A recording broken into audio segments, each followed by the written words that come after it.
This is a second video on the topic of how you might be able to get your driving while your license is suspended charge withdrawn based on a little known legal technicality, even if you're guilty. Please make sure you watch part 1 before you watch this video. I've included a link in the description. Let's get started. Okay, when you get charged with driving while under suspension in Ontario, a police officer will give you a summons. That summons will outline your driving under suspension charge.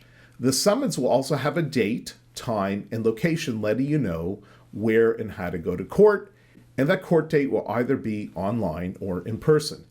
Now, for the court to have the power to enforce the driving suspension charge under Section 53 Sub 1 of the Highway Traffic Act of Ontario, a legal pass needs to happen. In other words, the charge the police gave you must legally pass from the police to the court system. That legal pass must happen for the court to have the power to enforce the driving suspension charge against you. That power is called jurisdiction. And that legal pass is not automatic. Something needs to happen for your charge to legally pass from the police to the court system, and that is where the technicality lies. If that legal pass does not happen, the court would not have the power to enforce your driving suspension charge, and your charge would get withdrawn even if you were guilty. What is incredibly important that you usually have only one opportunity to find out if this legal pass happened, and that's at your first court appearance.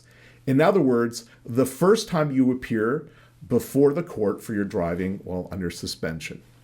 If you don't address the issue of the legal pass the first time you go to court, you will miss out on taking advantage of this technicality. If you've been charged while driving under suspension and want to know more about this legal technicality before you go to court, let's book a meeting to discuss the facts of your case. On the free call, we'll develop a strategy that may save you from a mandatory 6-month suspension, and in some cases, it may even keep you out of jail.